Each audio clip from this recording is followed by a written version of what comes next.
നമ്മുടെ cinema United Kingdom of Kerala ഇറങ്ങിയിട്ട് 1 വീക്കായി, ഒരു 10 ദിവസത്തിനടുത്തായി.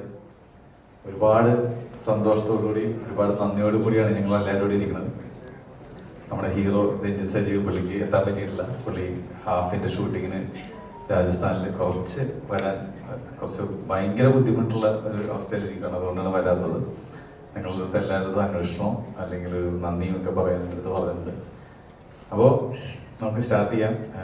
നമ്മുടെ സിനിമ ഇറങ്ങി വലിയൊരു സന്തോഷം എന്ന് വെച്ചാൽ ഇപ്പോൾ നിങ്ങൾ ബുക്ക് മൈ ഷോ എടുത്ത് അറിയാൻ പറ്റും. അത്യാവശ്യം തിരക്കേടില്ലാത്ത ആൾക്കാരുമായിട്ട് മുന്നോട്ട് പോകുന്നുണ്ട്. ഫാമിലിയാണ് കൂടുതലൊരു സിനിമ ഏറ്റെടുത്തത്. ഒപ്പം ഒരു കുറച്ച് യുവാക്കളും ഒക്കെ ഉണ്ട്. ഞങ്ങൾ കഴിഞ്ഞ ദിവസങ്ങളൊക്കെ തിയേറ്റർ വിസിറ്റ് പോയപ്പോൾ വളരെ നേരിട്ട് അവരുടെ ഒരു സന്തോഷവും സിനിമയുടെ അവരുടെ ഇഷ്ടം നമ്മളടുത്ത് പങ്കുവെച്ചേ കണ്ടാണ്. അപ്പോൾ ആ ഒരു സന്തോഷത്തിലും കോൺഫിഡൻസിലുമാണ് നിങ്ങളുടെ മുന്നിരിക്കുന്നത്. നമുക്ക് സ്റ്റാർട്ട് ചെയ്യാം.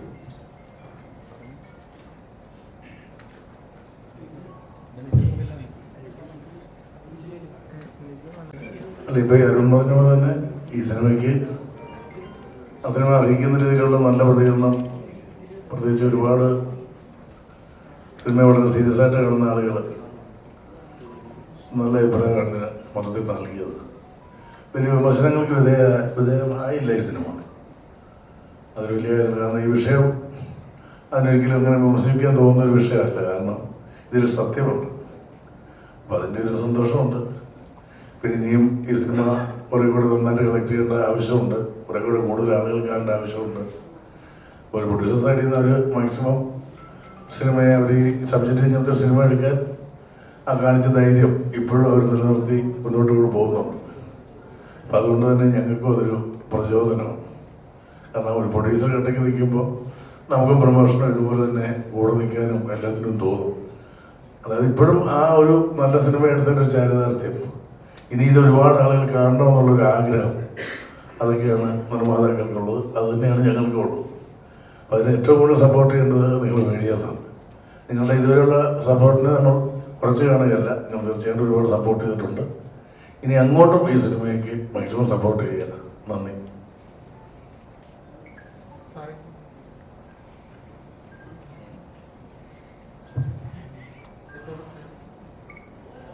എൻ്റെ ആദ്യ സിനിമ തിയേറ്റേഴ്സിൽ ഇത്രയും നല്ല അഭിപ്രായത്തോടെ ഓൾമോസ്റ്റ് ഹൗസ്ഫുൾ ഷോസ് ആയിട്ട് ഇപ്പം ഓടിക്കൊണ്ടിരിക്കുകയാണ്. അപ്പം സത്യം പറഞ്ഞാൽ ഒരു സർറിയൽ മൊമെൻ്റ് ആണ്. ഞാൻ സ്വപ്നം കണ്ടത് യാഥാർത്ഥ്യമായ ഒരു ഫീലാണ്. ഒരുപാട് സന്തോഷമുണ്ട്, ഒരുപാട് നന്ദിയുണ്ട്. അത് ഏറ്റെടുത്ത് ഇത്രയും ഒരു ആ സിനിമ അർഹിക്കുന്ന പോലെ ഒരു വിജയം തന്നതിന് ഒരുപാട് നന്ദി. ഇനിയും ആൾക്കാരിലേക്ക് എത്താനുണ്ട്, അതെത്തിക്കാനുള്ള ശ്രമത്തിലുമാണ്. സോ നന്ദി, നമസ്കാരം, താങ്ക് യു.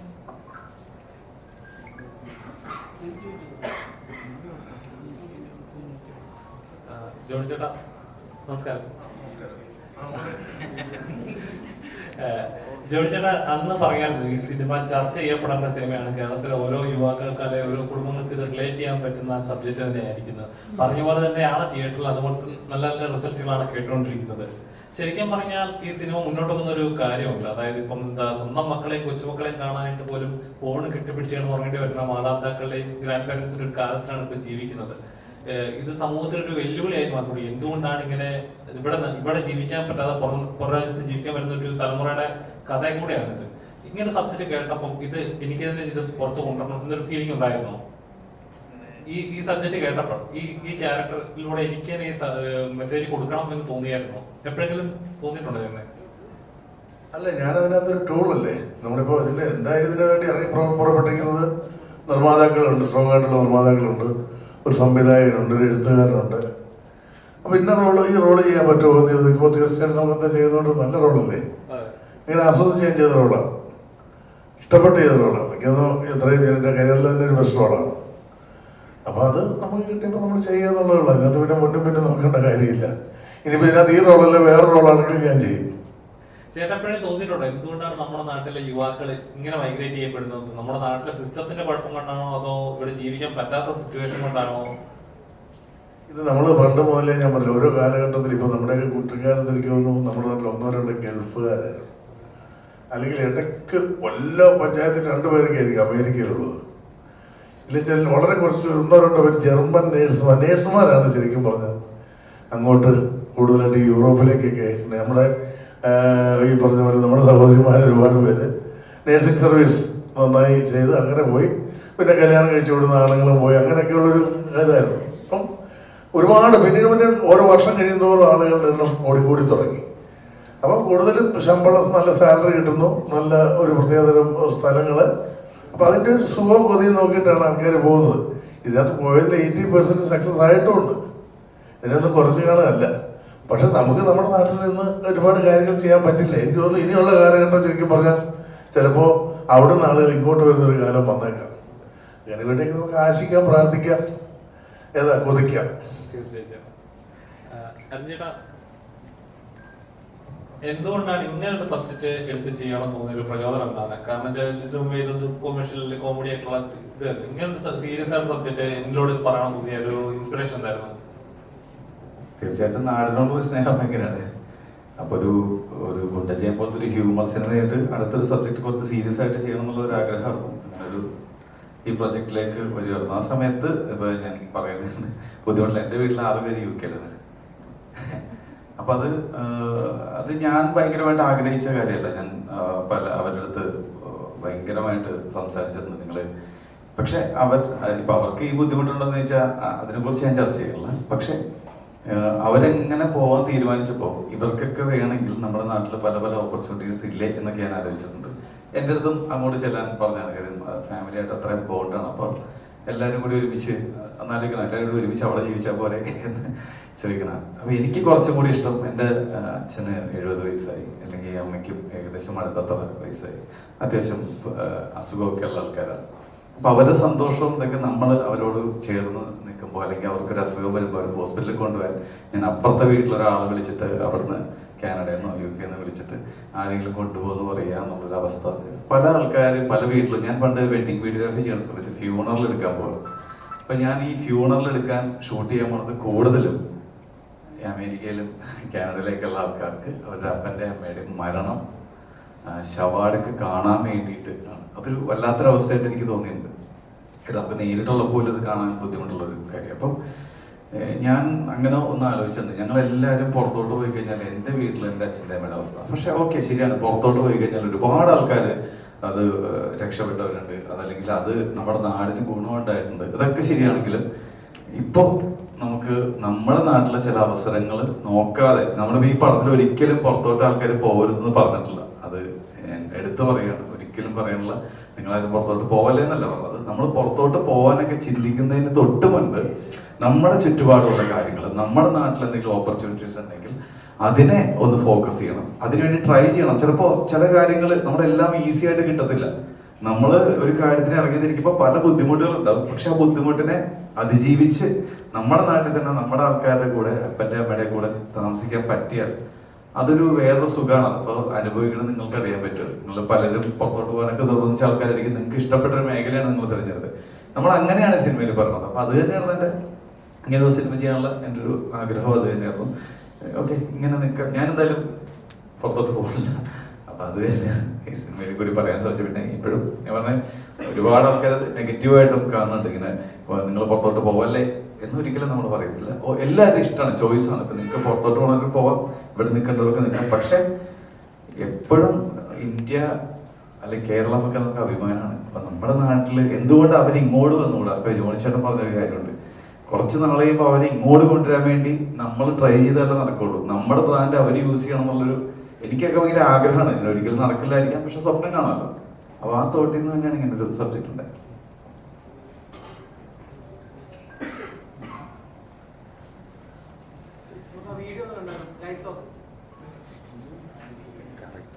നമ്മള് ഒരുപാട് ഈ 1 വീക്കായിട്ട് പല സ്ഥലത്ത് തിയേറ്റർ ലിസ്റ്റ് പോയി.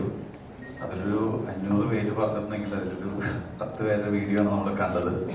ഇതിനേക്കാൾ ഇമോഷണലായിട്ട് ഒരുപാട് ആൾക്കാർ പുറത്ത് ഞങ്ങളുടെ വീഡിയോ കാണിക്കല്ലേ എന്ന് പറഞ്ഞ കുറച്ച് വീഡിയോകളുണ്ട്. ഇതിലും ഇന്നലെ ഞാൻ വനിത വിനിതയിൽ പോയ സമയത്ത് ഒരു 90% ആൾക്കാരുണ്ടായിരുന്നു. നിങ്ങൾ ക്ലൈമാക്സ് കണ്ടാണല്ലോ. അപ്പോൾ ആ ഷോട്ടായപ്പോൾ കൈ അടിച്ചപ്പോൾ ഞങ്ങൾ സാരംഗി മൊബൈലിലൊക്കെ വീഡിയോ എടുക്കുന്നുണ്ടായി.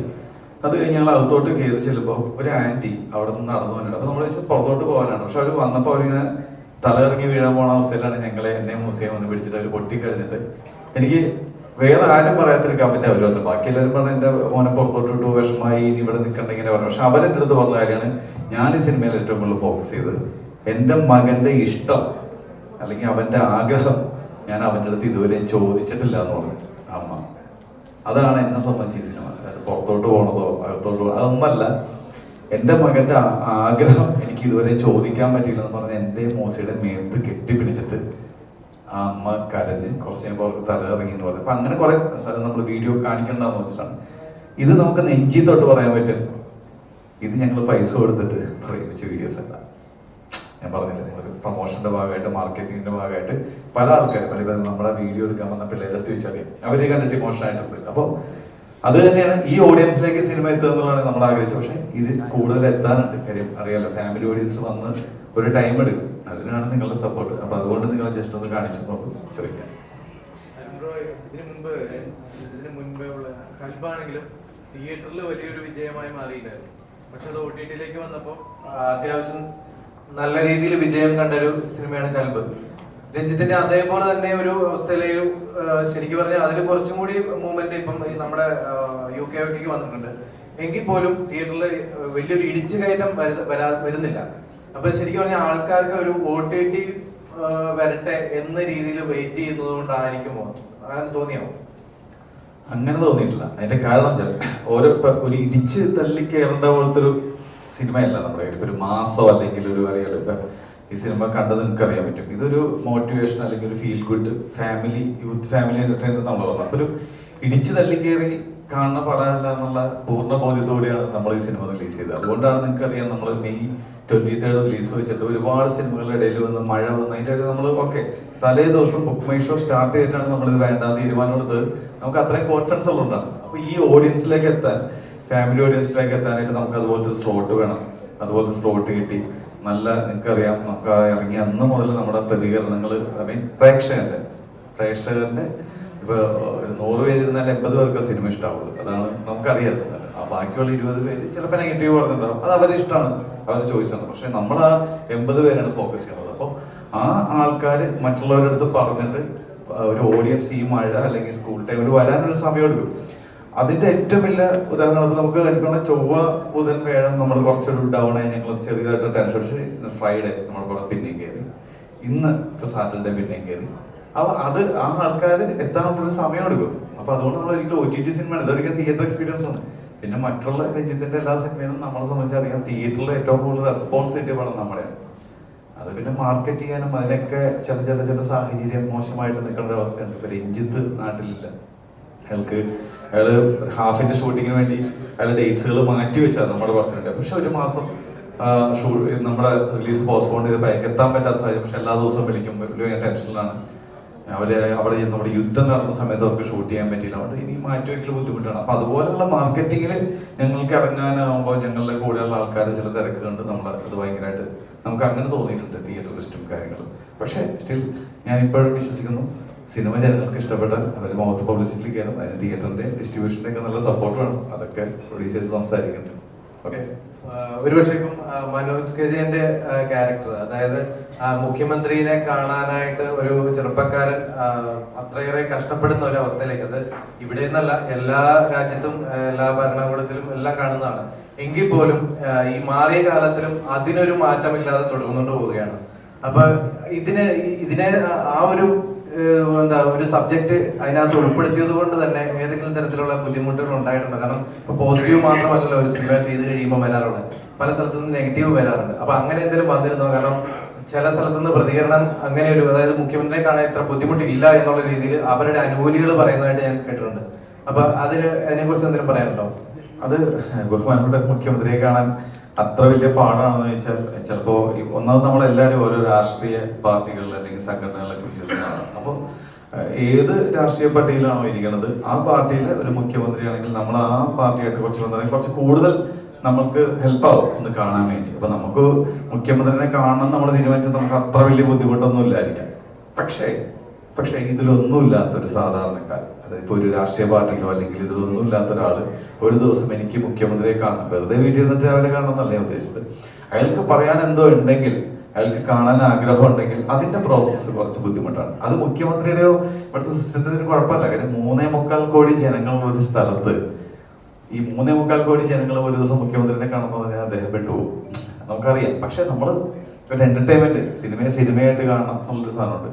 നമ്മളെ സംബന്ധിച്ച് ആ നായകൻ അത്രയും എഫർട്ട് എടുത്ത് അദ്ദേഹത്തിന്റെ അടുത്ത് ചെന്നാലേ ഉള്ളൂ ആ ഒരു സിനിമ ഇമോഷണലി കണക്ട് ചെയ്യുള്ളൂ എന്നുള്ളൊരു ഭാഗം കൂടിയാണത്.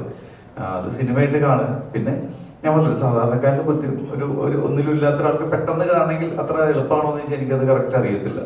അതിന് ഓൺലൈൻ നമുക്ക് പരാതികൾ കൊടുക്കാം. ശരിക്കും അങ്ങനത്തെ ഒരു സിസ്റ്റം ഉണ്ട്. എല്ലാവരും മുഖ്യമന്ത്രിയുടെ അടുത്ത് നേരിട്ട് പോയി പരാതി പറയല് അത് വർക്കൗട്ടല്ല, അവരുടെ തെറ്റല്ല.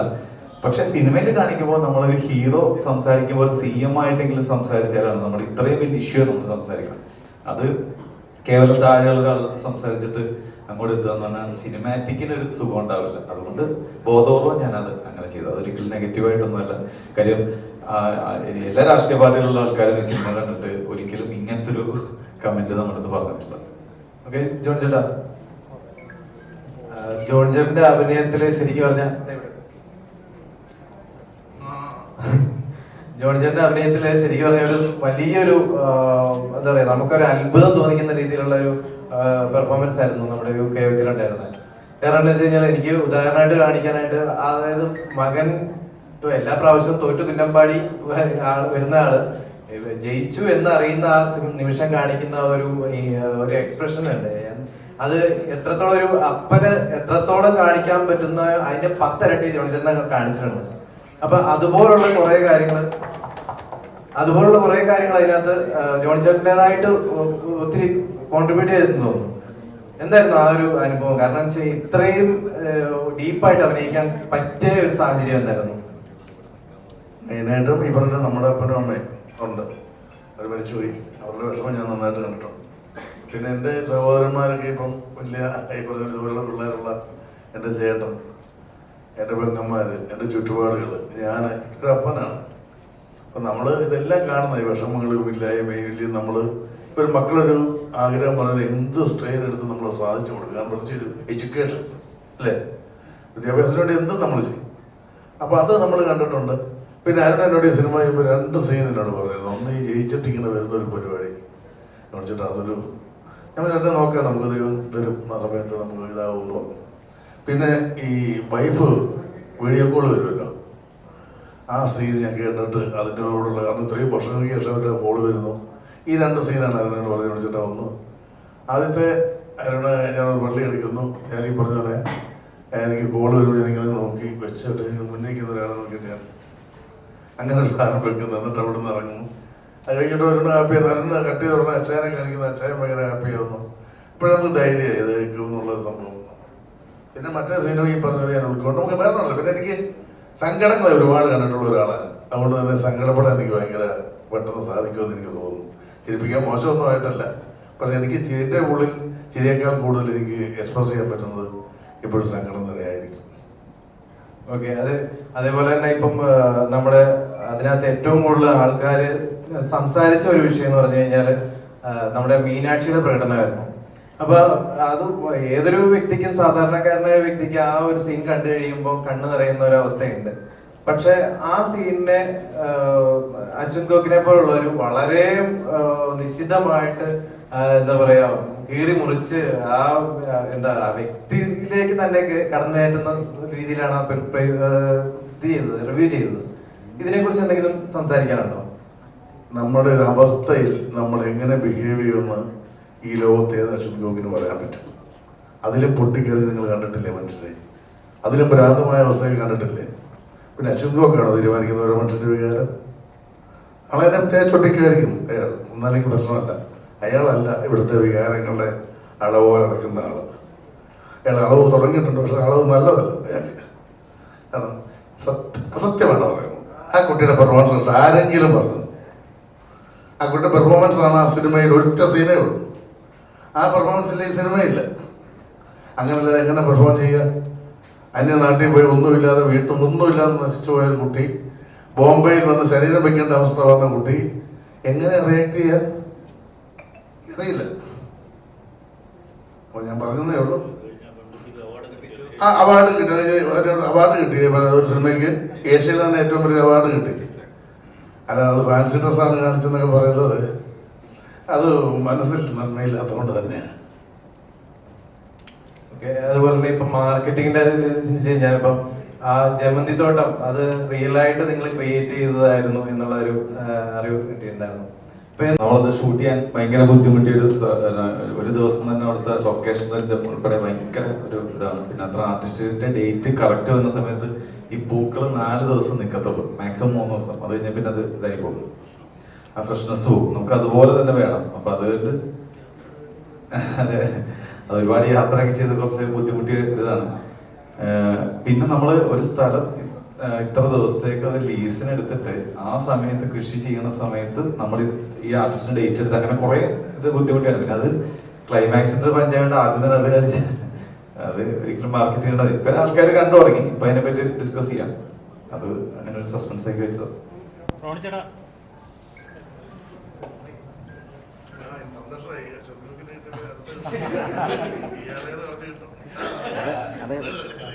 ചേട്ടാ, ഈ സബ്ജക്ട്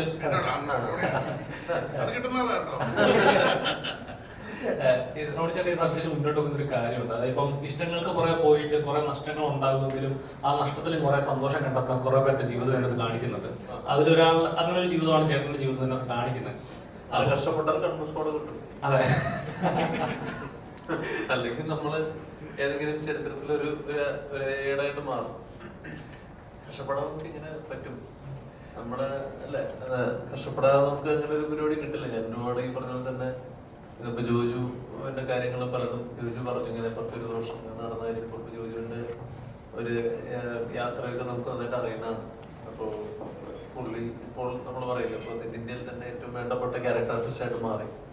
അപ്പൊ കമൽ സാർ ഉൾപ്പെടെയുള്ള ആൾക്കാർ ഒരുപാട് നല്ല രീതിയിൽ പ്രശംസിക്കുന്നു. അപ്പൊ പുള്ളിയോട് നിന്ന് സസ്റ്റെയിൻ ചെയ്ത് പോയതുകൊണ്ടാണ്. ഓരോ പ്രൊഫഷനും അതിൻ്റെതായ ബുദ്ധിമുട്ടുണ്ടല്ലോ. പിന്നെ നമ്മുടെ സിസ്റ്റവും അതനുസരിച്ച് എപ്പോഴും ഭയങ്കര സപ്പോർട്ടീവുള്ള സിസ്റ്റം ഉണ്ടാവണം. ഇവിടെ നിന്നല്ല, കേരളത്തിൽ നിന്നല്ല, മൊത്തം ഇന്ത്യയിൽ തന്നെ നമ്മൾ നോക്കുന്നുണ്ടെങ്കിൽ എല്ലാ കാര്യത്തിലും നൂലാമാലകളും പ്രശ്നങ്ങളും. നമ്മൾ എത്രയോ ആൾക്കാരെ നമ്മളിപ്പോൾ വിജിലൻസ് പൊക്കുന്നു, ഇവിടെ പൊക്കുന്നു, ഇവിടെ പൊക്കുന്നു, എത്രയോ പേരെ നമ്മൾ കാണുന്നു. ലക്ഷക്കണക്കിന് കൈക്കൂലി വാങ്ങിച്ച് നമ്മൾ കാണുന്നു.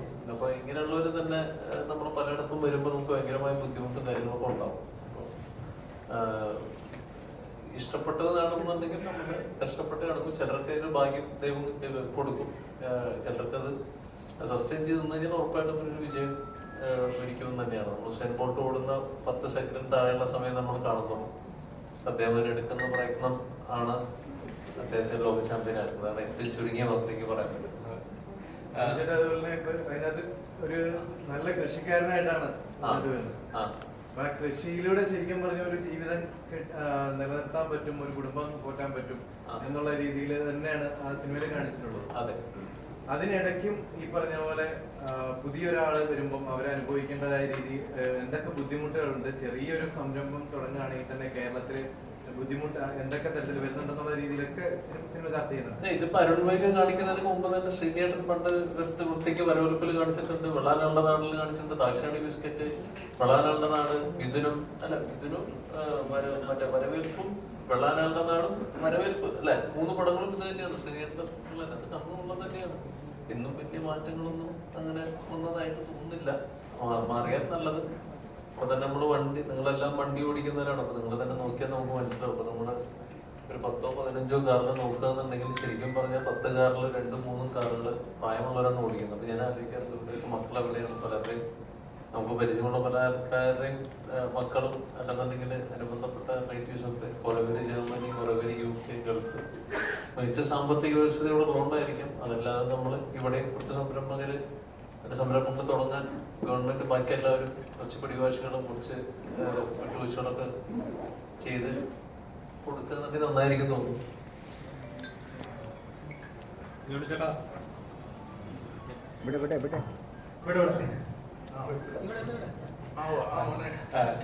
ഇപ്പം അപ്പൻ റോഡുകൾ ചെയ്യാനായിട്ട് ഭയങ്കര ഇഷ്ടമുള്ള ഒരാളാന്ന് പറഞ്ഞു.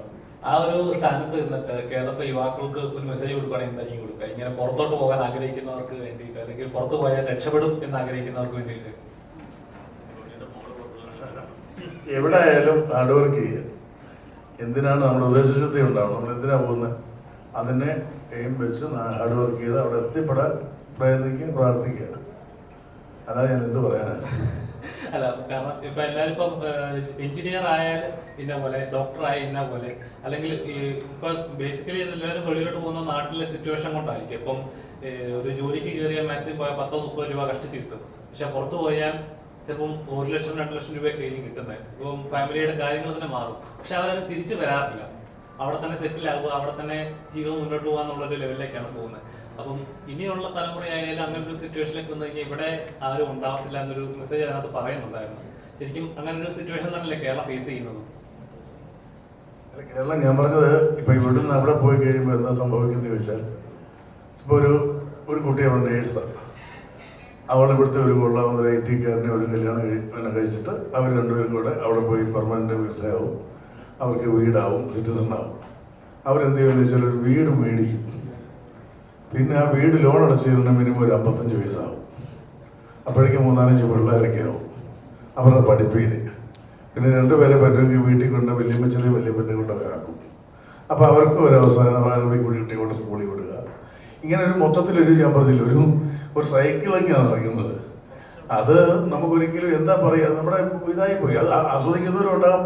അല്ലാതെ ഞാൻ ചോദിക്കുന്നത് എങ്ങനെയാണ് ഇപ്പോൾ ഇത്രയും പേർക്ക് ഇവിടെ ജോലി കൊടുക്കാൻ ഇവിടെ സാധിക്കുന്നുണ്ടോ? ഇല്ല. അപ്പോൾ നമുക്കതിനുള്ള, അതാണ് പറഞ്ഞ ആ രീതിയിലേക്ക് നമ്മുടെ മൊത്തത്തിൽ കാര്യങ്ങൾ വളരണം. ആ രീതിയിലേക്കുള്ള വളർച്ചയിലേക്ക് നമ്മുടെ നാടെത്തണം. അതിനുള്ള യാത്രയിലാണ്. പക്ഷെ ഞാൻ പറഞ്ഞത്, എത്തിയാൽ നമുക്ക് നിൽക്കാൻ പറ്റും. ഇവിടെ വിട്ട് പോകണമെന്ന് എന്തായാലും നമുക്ക് നാട് വിട്ടു പോയി, ഇവിടെ ഒന്നും വേണ്ട, ശരിയാവില്ലെന്ന് ഞാനും പോകുന്നവരുണ്ടല്ല. അവിടെ ചെന്നാൽ ബെറ്റർ സൗകര്യം, നല്ല സാലറി, നമ്മൾ ഒരാൾ പോയി. പണ്ടൊക്കെ ഞാൻ ഒരു ഗൾഫിലേക്ക് ഒരാൾ പോകുമ്പോൾ 2-3 പെങ്ങന്മാരുണ്ടാകും, അവരെ കെട്ടിച്ചേക്കണം, അനിയന്മാരെ പഠിപ്പിക്കണം, അങ്ങനെ ഒരുപാട് ഉത്തരവാദിത്തങ്ങളായിട്ടാണ്. ഒരൊറ്റ ഒരാളാണ് പോയിട്ട് ഒരു വീട് രക്ഷിക്കുന്നത്, ഇല്ലേ? അങ്ങനെ ഇന്ന് അങ്ങനല്ല. ഇന്ന് 2 പേരെ ഉള്ളെങ്കിൽ 2 പേരെ വിടുക. ഈ പണ്ടൊക്കെ നമ്മൾ പറയാമല്ലോ, ഒരു ചേട്ടനുണ്ട്, ആ ജോസൂട്ടി എന്തായാലും അറിയാം, 3 പെങ്ങന്മാരെ കെട്ടിച്ചയച്ചു, മറ്റേ ഡ്രൈവറാ, എന്നിട്ട് പോലും അവനിതെല്ലാം ചെയ്തെന്ന് നമ്മൾ കേട്ടിട്ടില്ലേ? പക്ഷെ ഇപ്പം എങ്ങനെ? ഇപ്പം 2 പേരുണ്ടെങ്കിൽ 2 അപ്പനും അമ്മയ്ക്ക് ജോലി ഉണ്ടാവും, എന്നാലും 2 പേരെ പുറത്തോട്ട് വിടും. നമ്മളൊന്നും വേറൊരു മാർഗ്ഗം ഇല്ലാത്തതുകൊണ്ടാണ് വന്നൊക്കെ, അല്ലേ, ഓരോരുത്തർ പുറത്ത്. ഇന്നങ്ങ് മാർഗ്ഗം ഉണ്ടെങ്കിൽ എല്ലാവരും പുറത്തു പോയാൽ മതി എന്നങ്ങ് തീരുമാനിച്ചേക്കാം. അതിൻ്റെ ഒരു കുഴപ്പമുണ്ട്. എനിക്ക് സത്യം ഞാൻ തുറന്നു പറയാം, എനിക്ക് ഇവിടെ നിൽക്കാൻ നല്ല താല്പര്യം. പിന്നെ ഒരിക്കലും പിള്ളേർ അവിടെ പോയി പഠിക്കരുതെന്ന് ഞാൻ പറയുന്നില്ല. അവിടെ പോയി നല്ലൊരു യൂണിവേഴ്സിറ്റി പഠിച്ചു. പക്ഷെ അവർ പഠിച്ചതിൻ്റെ ഗുണം കിട്ടേണ്ടത് നമ്മുടെ നാടിനാണ്. അവരിവിടെ വന്ന് നല്ല ഉദ്യോഗം ചെയ്യണം. ആ ഇത് വെച്ചിട്ടല്ലേ? ഇവിടെ ഇപ്പൊ അതുപോലെ തന്നെ സിനിമോഗ്രാഫറോട് പറയുന്ന ഒരു കാര്യമാണ്, ഇപ്പൊ ഈ ഇങ്ങനെയുള്ള സിനിമകൾ പ്രൊഡ്യൂസർ തന്നെ കാശ് കൊടുത്ത് ടിക്കറ്റ് കൊടുത്ത് ആളെ കയറ്റുന്നു എന്നുള്ള രീതിയിലൊരു പരാമർശമൊക്കെ ഉണ്ടായിരുന്നു. അപ്പൊ ഈ ഇങ്ങനെയുള്ള നിലവിൽ ഇങ്ങനെ സാധിക്കുമോ ഒരു പ്രൊഡ്യൂസറെ സംബന്ധിച്ചിടത്തോളം? അങ്ങനെ കൊടുത്ത് ടിക്കറ്റ് കൊടുത്ത് തന്നെ മുഴുവനും ആൾക്കാരെ കാണിക്കാനാണെങ്കിൽ പിന്നെ ആള് സിനിമ എടുക്കുന്നത് എന്തിനാന്നുള്ളൊരു ചോദ്യമുണ്ട്. ഇല്ല, ഒരിക്കലും അത് പ്രാക്ടിക്കലല്ല.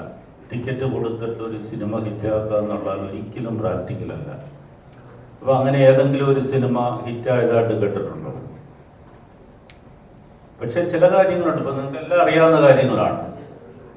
ഇപ്പോഴത്തെ ഒരു പണ്ടത്തെ, ഞാൻ 95 സിനിമ എടുത്തതാണ്. 95 മുതൽ ഒരു ഗ്യാപ്പ് ഇട്ടിട്ട് സിനിമയിൽ വന്നത്. അപ്പം ആ കാലഘട്ടങ്ങൾ മാറിയിട്ടുണ്ട്. അപ്പം ഇപ്പോൾ ചിലർ ചെയ്യുന്നുണ്ട് ചില പ്രൊമോഷൻ്റെ ഭാഗമായിട്ട്. ഇപ്പം നിങ്ങൾക്കറിയാം, ഞങ്ങൾ ഈ പ്രൊമോഷൻ്റെ ഭാഗമായിട്ട് ഒരു പാസ്പോർട്ട് ആൻഡ് ബോർഡിംഗ് പാസ് ഒരു കൺസെപ്റ്റ് കൊടുത്തിരുന്നു. അപ്പം നിങ്ങളൊക്കെ അത് കണ്ടതാണ്. അപ്പോൾ അതിൻ്റെ പിന്നിൽ ഞങ്ങൾക്കൊരു സതുദ്ദേശം ഉണ്ടായിരുന്നു. അതായത് ഈ സിനിമ എല്ലാവരും കാണണം. ഇപ്പം എന്നെ സംബന്ധിച്ച്, ഞാൻ പ്രൊഡ്യൂസേഴ്സുള്ളവരെ, ഞങ്ങൾ 3 പേര് ചേർന്നാണ് പ്രൊഡ്യൂസ് ചെയ്തത്. അനന്ത്, സജീവ്, ഞാൻ. ഞങ്ങൾ ബാല്യകാല സുഹൃത്തുക്കളാണ്.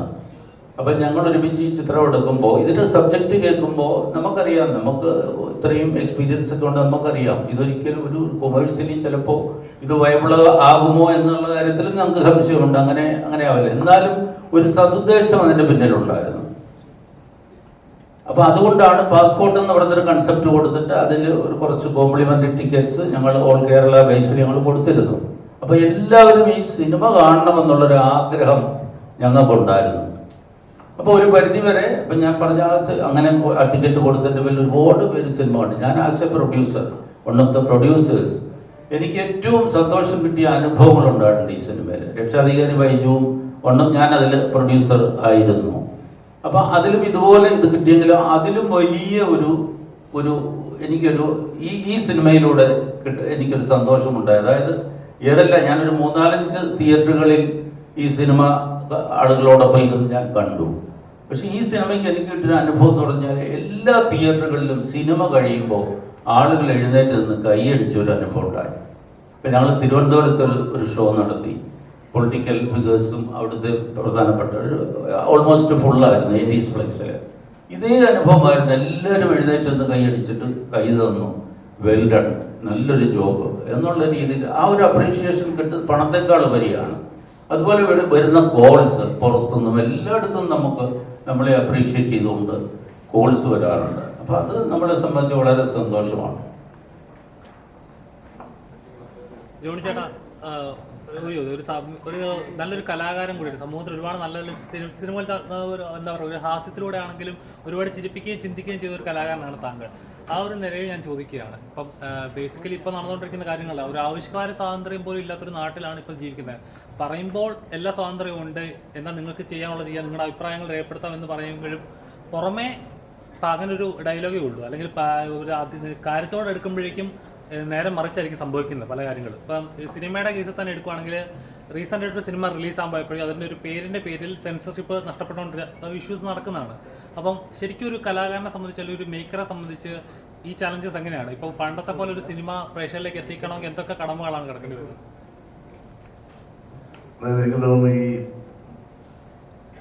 നമ്മൾ പണ്ട് പേരുകൾ ഇടുമ്പോൾ എനിക്ക് തോന്നുന്നു എന്താണ് അതിന്റെ ഇഷ്യൂ ആയത് എനിക്ക് കറക്റ്റായിട്ട് അറിയില്ല. ജാനകി എന്നുള്ള പേര്, അല്ലാതെ സീതാദേവിയുടെ പേരായതുകൊണ്ടാണ് അല്ലേ?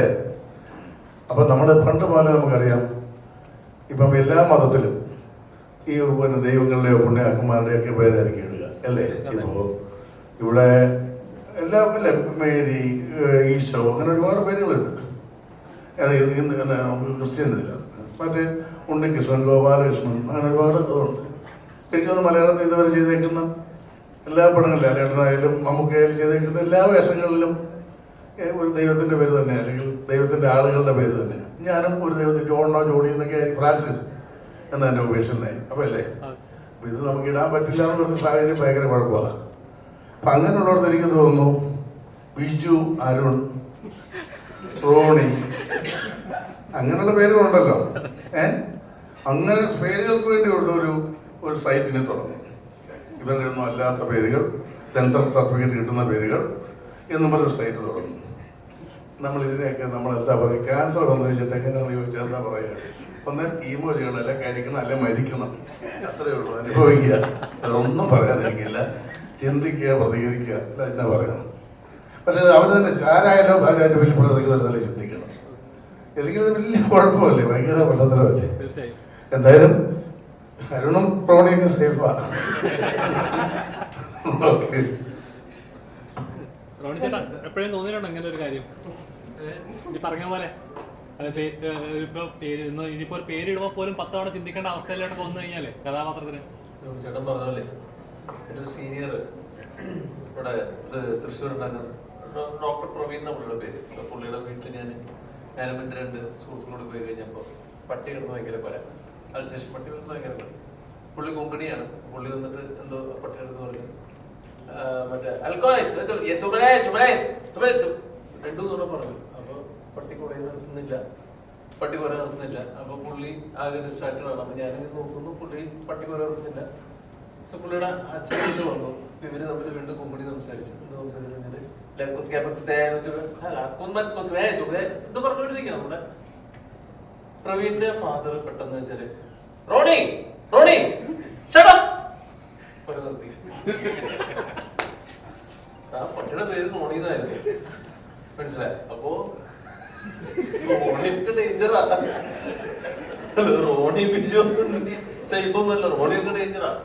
റോണി, റോക്കി, ടിപ്പ് ഒരു പറഞ്ഞത് പേരിലൊന്നും ഒരു കാര്യമില്ല. നമ്മളിപ്പോ ചില പ്രാവുകൾക്ക് ഞാൻ എന്റെ സുഹൃത്തിന്റെ ഒരു പ്രാവിനെ ജാനകി എന്ന് കേട്ടിട്ടുണ്ട്, മസക്കലി എന്ന് കേട്ടിട്ടുണ്ട്. ഇതൊക്കെ നമ്മളിത് ഇങ്ങനെ ആക്കി. സീതാദേവിയുടെ പേര് ജാനകി എന്നുള്ള പേര് ഇടാൻ പാടില്ല, അപര്യായങ്ങൾ ഇടാൻ പാടില്ല. നമ്മളിപ്പോ എന്താ ജോണിച്ചേട്ടൻ പറഞ്ഞ പോലെ തന്നെ കരിക്കുക അല്ലെങ്കിൽ മരിക്കുക അങ്ങനെയൊക്കെ ചെയ്തു. ജോണിച്ചേട്ടൻ പറയണ്ടല്ലോ. അതായത് മാറ്റേണ്ടവരെ മാറ്റണം, മാറ്റപ്പെടേണ്ടവരെ മാറ്റപ്പെടുത്തുക തന്നെ ചെയ്യണം. വെറുതെ വളച്ചൊടിക്കല്ലേ. നിനക്ക് ഇഷ്ടമുള്ള പോലെ നീ കാര്യങ്ങളും പറഞ്ഞു മാറ്റി. നിങ്ങൾ എപ്പോഴും ഒരു കാര്യമുണ്ട്, നിങ്ങൾ ഈ 60 പേര് വരും, എന്നിട്ട് 2 പേര് മാത്രമേ ചോദ്യങ്ങൾ ചോദിക്കുള്ളൂ.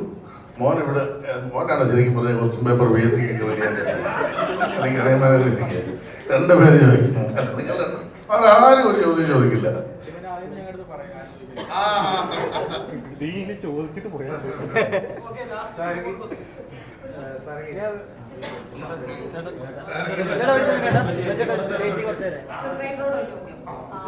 ഓരോ കേരളീയനും ഓരോ ഭാരതീയനും കാണാൻ ഇഷ്ടപ്പെടുന്ന, സ്വപ്നത്തിൽ മാത്രം പ്രതീക്ഷിക്കുന്ന ഒരു സീൻ ഉണ്ടായിരുന്നു. ക്ലൈമാക്സ് സീനും ഇൻട്രോ സീനും അത് തന്നെയായിരുന്നു. ആ തോട്ടിലേക്ക് എങ്ങനെയാണ് വന്നത്? അല്ല, നമ്മള് ഇങ്ങനത്തെ ഒരു സബ്ജക്ട് പറയുമ്പോൾ നമ്മളൊരു ഫാമിലിയിൽ ഒരു അപ്പൻ മകൻ ഇരുന്ന് കഥ പറഞ്ഞു തുടങ്ങി ഒരു വീട്ടിൽ നിന്ന് ഒരു സൊസൈറ്റിയിലേക്കാണ് നമ്മുടെ സബ്ജക്ട് എത്തുന്നത്. അറിയാലോ, ടോണി എന്നാണ് ആ ക്യാരക്ടറിന്റെ പേര്. അയാൾക്ക് അറിയാവുന്ന ആകെയുള്ള കാര്യം എൻ്റെ അപ്പനെ കൊണ്ട് എൻ്റെ ആഗ്രഹം സമ്മതിപ്പിക്കാന്ന് മാത്രമേ ഉള്ളൂ. അത് സമ്മതിച്ചു കഴിഞ്ഞാൽ ഈ ലോകത്ത് എല്ലാമായി എന്നാണ് ആ ക്യാരക്ടർ ചിന്തിക്കുന്നത്. പക്ഷെ അയാൾ ചിലപ്പോൾ അപ്പൻ ഒരു പക്ഷേ ഇദ്ദേഹത്തിനെ പുറത്തോട്ട് വിടാൻ നിർബന്ധിക്കുന്നത് ആളുടെ എക്സ്പീരിയൻസ് ആണ് ലൈഫില്. ഇവിടെ ഇങ്ങനെയുള്ള കുറെ ഇഷ്യൂസ് ഒക്കെ ഉണ്ട്, ഈ പ്രശ്നങ്ങളൊന്നും നേരിടാനുള്ള കഴിവ് നിനക്കില്ല എന്നുള്ള ഉൾബോധ്യം പുള്ളിക്ക് നേരത്തെ ഉള്ളതുകൊണ്ടായിരിക്കും അവനവിടെ പോയി രക്ഷപ്പെടട്ടെ എന്ന് വിചാരിക്കുന്നത്. പക്ഷെ അവനെ സംബന്ധിച്ച് അവന്റെ ഇഷ്ടം അപ്പൻ അംഗീകരിച്ചു കഴിഞ്ഞാൽ എല്ലാമായി എന്നൊരു തോന്നലാണ്. അവിടെ നിന്ന് അവനവന്റെ സുഹൃത്തുക്കളും കൂടി ഇതുപോലത്തെ ഒരു സംരംഭം, നേരത്തെ പറഞ്ഞ വരവേൽപ്പായാലും ഒരുപാട് സിനിമകളുണ്ട്. എല്ലാവരും മോശക്കാരാണെന്നല്ല പറഞ്ഞത്. ഇന്നലെ നമ്മുടെ മുൻ MP ശ്രീ AM ആരിഫ് ഒരു പോസ്റ്റ് ഇട്ടുണ്ട്, നിങ്ങൾ എത്ര പേര് കണ്ടു എന്നറിയില്ല. അതിൽ അദ്ദേഹം വ്യക്തമായിട്ട് പറയുന്നുണ്ട് പല ട്രേഡ് യൂണിയൻ പല ആളുകൾ ഇതുപോലെ ബുദ്ധിമുട്ടിച്ചിട്ടുണ്ട്. പക്ഷെ അത് ജനറലൈസ് ചെയ്യാനല്ല. അപ്പോൾ ആ കാര്യങ്ങൾ അവൻ പിന്നീട് അറിയണത്. പക്ഷെ അത് അവൻ എഫർട്ട് എടുത്ത് അതിനെ മറികടന്ന് അപ്പൊ അപ്പൻ പറയുകയാണെങ്കിൽ ഈ ചങ്കറപ്പുള്ളവനാണെങ്കിൽ ജീവിച്ച് കാണിച്ചു കൊടുക്കും എന്നുള്ളത് അവന് പ്രതികരിക്കാൻ തോന്നണം. അതിന്റെ ക്ലൈമാക്സിന് തൊട്ട് തന്നെ CM വളരെ വ്യക്തമായിട്ട് പറഞ്ഞിട്ടുണ്ട്, ഒരു ശബ്ദം ഒരുപാട് പേര് ശബ്ദമാകുമ്പോൾ തീരുമാനം ഉണ്ടാവും. ആ തീരുമാനം വളരെ പോസിറ്റീവായിട്ട് കാണിച്ചാലേ നിങ്ങൾക്ക് ഒരു പടം തീർന്നു കഴിയുമ്പോൾ നമുക്ക് കിട്ടുന്നത് എന്തെങ്കിലും ഒരു പോസിറ്റീവ് ഇതാണല്ലോ. അതുകൊണ്ടാണ് ഇങ്ങനത്തെ തോട്ടിലേക്ക്. ഞാൻ ഉദ്ദേശിച്ചത് 3 മുന്നണികളും ഒരുമിച്ച് വരുന്ന ഒരു സീനാണ് ഉദ്ദേശിച്ചത്. 3 മുന്നണികളും ഒരു പൊതു കാര്യത്തിന് വേണ്ടിയിട്ട് ഒരുമിച്ച് വരുന്ന ഒരു സീൻ. അത് നമ്മൾ സ്വപ്നത്തിൽ പ്രതീക്ഷിക്കുന്ന മാത്രമായ ഒരു സീനാണ്. ആക്ച്വലി മൈഗ്രേഷനേക്കാൾ കൂടുതൽ നമ്മളിപ്പോൾ ചർച്ച ചെയ്യേണ്ടിയിരുന്നത് ആ ഒരു തോട്ടിനായിരുന്നില്ലേ? ഉറപ്പായിട്ടും അങ്ങനെ നിന്ന ഒരുപാട് സന്ദർഭങ്ങളുണ്ട്. അവർ 3 പേരും ഒരുമിച്ച് നിന്നിട്ടില്ലെന്നുള്ളത്. ഇവിടെ പ്രളയം സംഭവിച്ചു അല്ലെങ്കിൽ കോവിഡ് സംഭവിച്ചു, ആ സമയത്ത് അതിന്റെ ആദ്യത്തെ സമയങ്ങളൊന്നും ഒരു മുന്നണി അങ്ങോട്ടും കുറ്റം പറഞ്ഞിട്ടില്ല. നമുക്കറിയാം, അല്ലെങ്കിൽ ഒരു ജാതി മതം ഉണ്ടായിട്ടുള്ള ഒരു അമ്പലങ്ങളിൽ മുസ്ലിംസ് ആയിട്ടുള്ള സഹോദരങ്ങള് അവിടെ പോയി താമസിക്കണം. അതൊക്കെ എനിക്ക് ഓർമ്മയുണ്ട്. ഇപ്പോഴും മുഖ്യമന്ത്രി പറഞ്ഞ ശ്രീ പിണറായി വിജയൻ സാർ പറഞ്ഞൊരു കാര്യമുണ്ട്. അതായത് നമ്മളെല്ലാം കൂടി ഇറങ്ങുമല്ലേ എന്ന് ചോദിച്ചൊരു ഡയലോഗ് ഉണ്ട്, വളരെ പ്രസക്തമായിരുന്നു. അത് ചെളി പോലെ അന്ന് ഒരു പാർട്ടിയും അങ്ങോട്ടും ഇങ്ങോട്ടും ഒന്നും വേർതിരിച്ച് പറഞ്ഞിട്ടില്ല. ആ ഒരു തോട്ടാണ് ഞാൻ എടുത്തത്. ഒരു ഇഷ്യൂ സംഭവിച്ചു കഴിയുമ്പോൾ നമ്മളെല്ലാവരും ഒരുമിച്ച് നിൽക്കും മലയാളികൾ. പിന്നീട് കുറച്ച് നാളുകൾ കഴിയുമ്പോഴാണ് അതിനെ വേർതിരിക്കലും കാര്യങ്ങളുണ്ടായത്. അപ്പോൾ എന്നെ സംബന്ധിച്ച് ഇതൊരു വലിയ മഹാമാരിയായിട്ട് തന്നെയാണ് നമ്മൾ ആ പടത്തിൽ പ്രസന്റ് ചെയ്തത്. അപ്പോൾ എല്ലാവരും അത് വളരെ ക്ലിയർ ആയിട്ട് അദ്ദേഹം തന്നെ പറയുന്നുണ്ട്, ഇവിടെ കോവിഡും പ്രളയം സംഭവിച്ചപ്പോൾ നമ്മളെല്ലാവരും ഒരുമിച്ച് ചെയ്യുന്നു. അതുപോലത്തെ ഒരു മഹാമാരി കൊണ്ട് നമ്മൾ ഒരുമിച്ച് നിൽക്കണം, അത്രേ ഉള്ളൂ.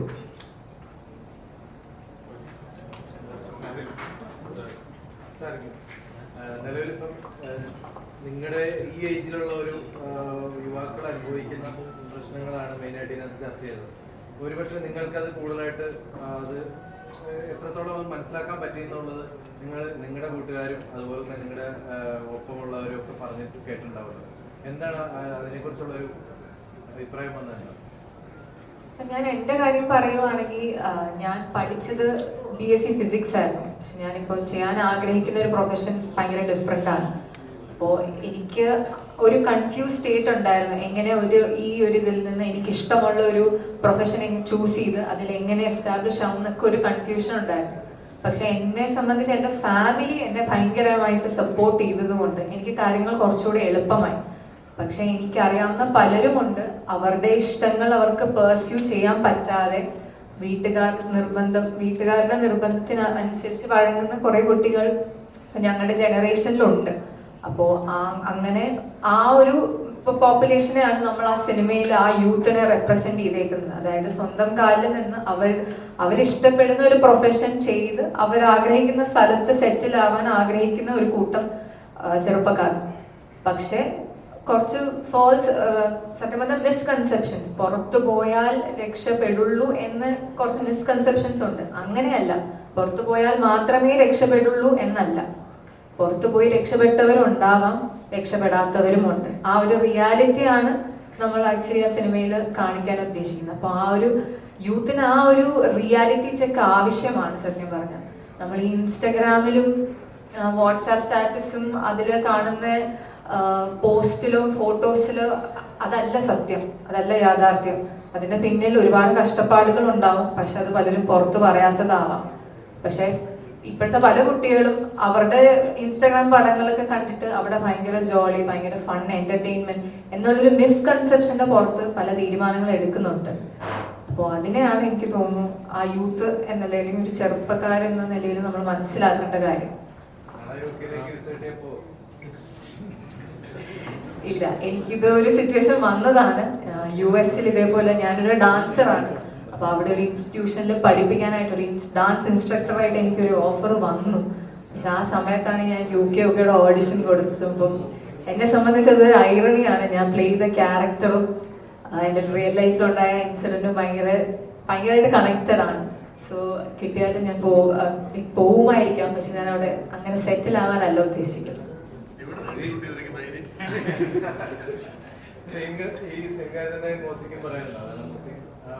ഞാൻ പറയുകയാണ് നിങ്ങളത് മൂസിയുടെ ഫസ്റ്റ് പ്രസ് മീറ്റ് ആണ്. അപ്പൊ എൻ്റെ അടുത്ത് വന്നപ്പോൾ തന്നെ അനുഗ്രഹിക്കണം, എന്റെ ആദ്യത്തെ പ്രസ് മീറ്റ് ആണ്. അപ്പൊ നിങ്ങൾ മൂസിനോട് ചോദിക്കണം പറയാതിരിക്കണം. അല്ല, എനിക്ക് ഇതേപോലെ 2019 കൊറോണക്ക് മുന്നേ ഒരു നല്ല ഓഫർ വന്നതാ UK-ലോട്ട്. അവിടെ ബ്രൈറ്റൺ എന്ന് പറഞ്ഞ സ്ഥലത്ത് എൻ്റെ ഒരു സുഹൃത്തുണ്ട്. അവൻ എന്നോട് പറഞ്ഞാ ഒന്നും നോക്കണ്ട, നീ ഓക്കെ ആണെങ്കിൽ നമുക്ക് ഇവിടെ പൊളിക്കാന്നും പറഞ്ഞിട്ടാണ് അവൻ എന്നെ വിളിച്ചത്. പക്ഷെ സിനിമയായിരുന്നു എൻ്റെ ആഗ്രഹം. എൻ്റെ 2017 എൻ്റെ ക്യൂവിന് ഇറങ്ങി. പിന്നെ 2019 മുതൽ നമ്മൾ അനുരാഗം, ഞാനും അശ്വിനും അനുരാഗം എന്ന് പറഞ്ഞൊരു സിനിമയുടെ പരിപാടിയിലാണ്. ആ സിനിമ 2020 സംഭവിക്കേണ്ടതായിരുന്നു, അത് 2023 പിന്നെ റിലീസായിരുന്നു. പിന്നെ എനിക്ക് പുറത്തോട്ട് പോകാൻ ഒരാഗ്രഹമില്ല, എനിക്ക് ഇവിടെ നിന്നാൽ മതി. എനിക്കിപ്പോ എന്താ പറയാ, ഞാൻ എൻ്റെ 18, 19 എത്ര ഇടവേണമെങ്കിലും ഞാൻ ശ്രമിച്ച അവസാനം ഒരു ഇവിടെ ഒരു രക്ഷയില്ല എന്ന ഓപ്ഷൻ വന്നാൽ ഞാൻ അവസാനം ഓക്കെ എന്നാ പിന്നെ അവിടെ പോയാലേ രക്ഷയുള്ളൂ എന്ന മൊമെന്റിലേ ഞാൻ അങ്ങോട്ടേക്ക് പോകത്തുള്ളൂ. പ്രൊഡ്യൂസറോടാണ് അവസാന ചോദ്യമാണ്. അതായത് ഇപ്പം ഒരു പ്രൊഡ്യൂസർ എന്ന നിലയിൽ ഇപ്പം ഒരു സിനിമ നിർമ്മിക്കുമ്പോൾ ഉറപ്പായിട്ടും തിരിച്ചതിൻ്റെ ലാഭം കിട്ടുക എന്നൊരു ബിസിനസ് ഭാഗത്തോടെ ഉണ്ടാവും. അപ്പോൾ ഇങ്ങനൊരു ഈ ഒരു സിനിമ ചിലപ്പോൾ വിജയിക്കാം, തോൽക്കാം, എന്ത് വേണം റിസൾട്ട് ആവാം. പക്ഷേ ഇതേപോലത്തെ സബ്ജക്റ്റുകളാണ് പ്രേക്ഷകരിലേക്ക് കൂടുതൽ എത്തിക്കേണ്ടത് എന്നൊരു കാര്യമുണ്ട്. ഇതേപോലത്തെ സബ്ജക്റ്റുകളാണ് കൂടുതൽ ചെയ്യാൻ താല്പര്യം, ഒരു കൊമേഴ്ഷ്യൽ എലമെന്റ് എന്നുള്ളിൽ കൂടുതൽ. തീർച്ചയായിട്ടും ഞാനത് ഇതിനു മുമ്പ് നടന്ന പല ഇന്റർവ്യൂവിലും ഞാനത് പറഞ്ഞു. ഒരു സിനിമ എന്ന് പറയുന്നത് അതൊരു ശരി, ഓഫ്കോഴ്സ് ഇതൊരു ബിസിനസ് ആണെന്ന് ഞാൻ പറയില്ല. നമ്മൾ മുടക്കുന്ന മുതൽ തിരിച്ചു കിട്ടണമെന്ന് പ്രതീക്ഷിക്കും. അതിലുപരി നമ്മൾ കൊടുക്കുന്ന ഈ ഒരു പ്രൊഡക്റ്റ്, ഇത് പ്രൊഡക്റ്റ് ആയാലും അല്ലെങ്കിൽ ഇപ്പോൾ സിനിമയാകുമ്പോൾ അത് കണ്ടിട്ട് ആളുകൾ നല്ലത് പറയുമ്പോൾ കിട്ടുന്നൊരു സന്തോഷമുണ്ട്. അപ്പം അതിപ്പോൾ എന്നെ സംബന്ധിച്ച് ഞാനത് വളരെ മുൻതൂക്കം കൊടുക്കുന്ന ഒരാളാണ്. സിനിമ ഒരു ബിസിനസ്സായിട്ട് ഞാൻ കാണുന്നേ ഇല്ല. ഞാൻ അതുകൊണ്ടാണ് ഇപ്പോൾ 2017 രക്ഷാധികാരി ബൈജു ചെയ്തത്. അതിനുശേഷം ഇങ്ങനെ ഒരു സബ്ജക്റ്റ് വന്നു, എനിക്കത് ഇഷ്ടപ്പെട്ടു, ഞങ്ങൾ ഡിസ്കസ് ചെയ്തു. അതൊരു സബ്ജക്റ്റ്, അപ്പോൾ അതാണ് സിനിമയായത്. അപ്പോൾ ഇതിലൊരു അഫ്കോഴ്സ് ഫൈനാൻഷ്യൽ ഇതുണ്ട്. ഇപ്പോൾ തീർച്ചയായും അതുകൊണ്ടാണല്ലോ അതൊരു കൊമേഴ്സ്യൽ രീതിയിൽ, അല്ലെങ്കിൽ നമുക്ക് ഡോക്യുമെൻ്ററി ആയിട്ട് എടുത്താൽ മതിയല്ലോ. അപ്പോൾ എല്ലാ കൊമേഴ്സ്യൽ ചെലവുകളും കൂടി ചേർത്ത് തന്നെയാണ് ഈ സിനിമ ഇറക്കിയിരിക്കുന്നത്. എൻ്റെ മോള് UK-ലാകട്ടോ, ഞാൻ അവളോട് ഒരു വീഡിയോ ഒക്കെ എടുത്തിടാൻ പറഞ്ഞിട്ട് ഒരു രക്ഷയില്ല. കാരണം അവളവിടെ ഹാപ്പിയാണെന്ന് പറയുന്നു. ഓക്കെ, ഇപ്പം ഞാനീ പറഞ്ഞപ്പോൾ നമ്മളിപ്പോൾ ഇവിടെ നമ്മൾ പറഞ്ഞ പല കാര്യങ്ങളിൽ അപ്പം ഇവിടെ എന്തുകൊണ്ടൊരു ഇത് കണ്ടെത്തിക്കൂടാതെ നമ്മളിപ്പം മനോരമയുടെ ഇന്നോവേറ്റ് എന്നും പറഞ്ഞ പ്രോഗ്രാം നടക്കുന്നുണ്ട്. അതായത് സ്വന്തമായിട്ട് ഇവിടെ സ്റ്റാർട്ടപ്പ് കണ്ടെത്തിയ പിള്ളേർ 21 ജോണി ഓർമ്മയില്ലേ, ഒരു 3 പിള്ളേർ, അവർ 21 വയസ്സുള്ള 3 പിള്ളേർ ചേർന്ന് അവർ പ്രൊഡക്റ്റ് കണ്ടെത്തി. ഫുൾവേ എന്നാണ്, അൽവ, കോഴിക്കോടൻ അൽവ വെച്ചിട്ട് അവർ ഫുൾവേ ആക്കിയിട്ട് അത് വളരെ മനോഹരമായിട്ട് പാക്ക് ചെയ്ത് അവർ ഭയങ്കര സക്സസ്ഫുൾ ആണ്, എക്സ്പോർട്ട് ചെയ്യുന്നുണ്ട്. അപ്പോൾ അത് കണ്ടു കഴിഞ്ഞാൽ നമുക്ക് തന്നെ കൊതി വരുന്നു. നമുക്കൊരു സാമ്പിളൊക്കെ തന്നു. ഞങ്ങൾ അവരുമായിട്ട് ഈ കൺസെപ്റ്റുമായിട്ട് ചേർന്നുകൊണ്ട് അവരുമായിട്ട് ചേർന്ന് നമ്മൾ ഗ്രൗണ്ട് ക്ലാസ്സിൽ വെച്ചിട്ട് ഒരു പ്രോഗ്രാം നടത്തിയിരുന്നു. അതിപ്പോൾ എപ്പിസോഡുകളായിട്ട് വരുന്നുണ്ട്. അപ്പോൾ കൊച്ചു പിള്ളേർ 21 വയസ്സ് 22 വയസ്സുള്ള പിള്ളേരാണ് നല്ല ഐഡിയാസ് കണ്ടെത്തി. ഇതുപോലെ അവർ ഈ പ്രായത്തിൽ തന്നെ ഒരു മില്യനേഴ്സാണ്. പിന്നെ വേസ്റ്റ് പ്രൊഡക്റ്റിൽ നിന്നും ഒരു കൺസെപ്റ്റ്, അങ്ങനെ കുറേ 10-20 കൺസെപ്റ്റുകൾ അത് ചർച്ച ചെയ്യപ്പെട്ടിരുന്നു. അത് അവർക്ക് മനോരമ എന്തൊക്കെയോ ലോൺസും അത് അല്ലാതെ സഹായങ്ങളൊക്കെ കൊടുക്കുന്നുണ്ട്. അപ്പം ഞാൻ പറയുന്നത് ഇവിടെ ഡെഫിനറ്റ്ലി ഇവിടെ സാധ്യതകളുണ്ട്, നമ്മളത് കണ്ടെത്തണം എന്നുള്ളതാണ്.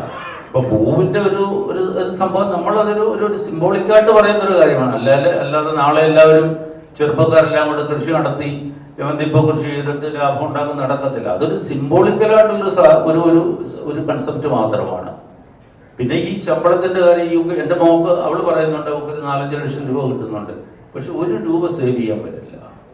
അതൊരു യാഥാർത്ഥ്യമാണ്, ആർക്കും അറിയാത്തൊരു റിയാലിറ്റിയാണ്.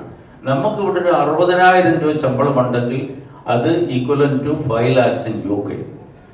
നല്ല കൊള്ളാവുന്ന ഒരു ചെറിയ റൂം, അതിൻ്റെ വാടക, പിന്നെ അവരുടെ ട്രാൻസ്പോർട്ടേഷൻ, ഭക്ഷണം, ഇതെല്ലാം കഴിച്ചു വരുമ്പോൾ 1 രൂപ സേവ് ചെയ്യാൻ കാണത്തില്ല. പിന്നെ എന്തിനാ പോകുന്നത്? അപ്പം അതൊക്കെ നമ്മൾ അവയർനെസ് ഉണ്ടാവണം. അത് ഞാൻ പറഞ്ഞ് മീഡിയാസ് അവയർനെസ് കൊടുക്കണം. ഇതൊരു അവിടുത്തെ എന്തോ മോൻ യു കെയിലാണ്, മോള് യു കെയിലാണെന്ന് പറയുന്നതിൻ്റെ ഒരു സംഭവം അല്ലാതെ എനിക്ക് തോന്നുന്നില്ല. ഞാൻ 20 വർഷം ഗൾഫിൽ ജോലി ചെയ്തതാണ്, പക്ഷെ ആ കാലത്ത് ഉണ്ടായിരുന്നു. നമ്മുടെ ഇവിടുത്തെ കറൻസി വാല്യൂ അവിടുത്തെ നോക്കുമ്പം അന്ന് ഞാൻ പറയാം, ഞാൻ 20 വർഷം ജോലി ചെയ്തിട്ട് ഞാൻ നല്ല രീതിയിൽ ഞാൻ സമ്പാദിച്ചു. അപ്പോൾ എൻ്റെ ഫാമിലി എല്ലാ രീതിയിലും രക്ഷപ്പെട്ടു. അപ്പോൾ അത് അന്ന് നടന്നത്. പക്ഷെ ഇപ്പോൾ അങ്ങനെയല്ല സിറ്റുവേഷൻ. ഇപ്പം നമ്മൾ അതുകൊണ്ടാണ് പറയുന്നത് ഇവിടെ സാധ്യതകൾ കണ്ടെത്തണം, അവരുടെയൊക്കെ കഴിവുകൾ നമ്മൾ ഇവിടെ ഉപയോഗിക്കണമെന്നുള്ള ആ ഒരു കൺസെപ്റ്റിൽ നിന്നാണ് ഈ സിനിമ ഉണ്ടായത്. അപ്പോൾ അത് നന്നായിട്ട് വരട്ടെ, നിങ്ങൾ സപ്പോർട്ട് ചെയ്യണം. തീർച്ചയായിട്ടും മീഡിയാസ് എന്നുള്ള രീതിയിൽ ഈ ഒരു സിനിമ കൂടുതൽ ആളുകളിലേക്ക് എത്താൻ നിങ്ങൾ സപ്പോർട്ട് ചെയ്യണം. ഞാനത് അരുണിൻ്റെ അടുത്തും പറഞ്ഞത് ആ ഒരു ഇതായിരിക്കും, മെസ്സേജ് ആയിരിക്കണം നിങ്ങൾക്ക് കൊടുക്കേണ്ടതെന്ന് ഞാൻ പറഞ്ഞു. എന്തായാലും UK ഒക്കെ വലിയൊരു ഹിറ്റായി മാറട്ടെ, ഒരു 100% തങ്ങിയ ഒരു ചിത്രമായി മാറട്ടെ. അതിന്റെ ആഘോഷത്തിൽ ഞങ്ങൾക്കും കൂടാൻ സാധിക്കട്ടെ. തീർച്ചയായിട്ടും തീർച്ചയായിട്ടും. Thank you so much. നിങ്ങളതെ മാക്സിമം ഞാൻ പറഞ്ഞ ആളുകളിൽ എത്തിക്കുക, മാക്സിമം എല്ലാവരും കാണണ്ട്, നിങ്ങൾ സപ്പോർട്ട് ചെയ്യുക. ഈ പറഞ്ഞ പോലെ നിങ്ങൾക്കും നമുക്കും എല്ലാം എല്ലാ ആഘോഷവും തന്നെ ഇതും ഒരു ആഘോഷമാണ്. ഈ സിനിമയിലെ നായകൻ രഞ്ജിത്ത് അവിടുന്ന് ഇങ്ങോട്ട് വന്ന ആളാണ്. പുള്ളിയുടെ പാഷൻ ഇതായതുകൊണ്ട് സുഖമായിട്ട് ജീവിക്കാനുള്ള എല്ലാ ചുറ്റുപാടുകളും, ഇമ്മൻസ്ലി നല്ല ചുറ്റുപാടുകളുള്ള ഒരാൾ അവിടെ ഒരു 16,000 പേരുള്ള ഒരു കമ്പനിയിൽ കസേരയിൽ ഇരിക്കാൻ സാധ്യത വിളിച്ച് ഇരിക്കണമെന്ന് പറഞ്ഞ ആൾ അത് കളഞ്ഞിട്ട് എൻ്റെ പാഷൻ ഇതാണ്, എനിക്ക് സിനിമയിൽ അഭിനയിക്കണം, അതാണ് എൻ്റെ പാഷൻ, വേറെ ഒന്നും ഇല്ല എന്ന് പറഞ്ഞിട്ട് കളഞ്ഞിട്ട് ഫോക്കസ് മലയാള സിനിമ. വേറെ ഇപ്പോൾ തമിഴ് സിനിമ വന്നിരുന്നു, സൺ മൂവീസിൻ്റെ ഒരു പോയി അത് അഭിനയിച്ചു. അത് കഴിഞ്ഞ് മേലാൽ ഞാൻ അങ്ങോട്ട് പോയില്ല, എനിക്ക് മലയാളത്തിൽ തന്നെ അഭിനയിക്കണം, ഇത് എൻ്റെ പാഷനാണ്. ഇനി ആരെന്ത് പറഞ്ഞു കഴിഞ്ഞാൽ ഞാൻ ഇവിടെ തന്നെ ഞാൻ സക്സസ്ഫുൾ ആകുമെന്ന് പറയുന്ന ഒരാളാണ് രഞ്ജിത്ത്. അപ്പം അങ്ങനെ ഒരു നായകൻ കൂടിയാണ് നമ്മുടെ ഈ യുണൈറ്റഡ് കിങ്ഡം ഓഫ് കേരളയിലെ രഞ്ജിത്ത് സജീവ്. ഓക്കെ.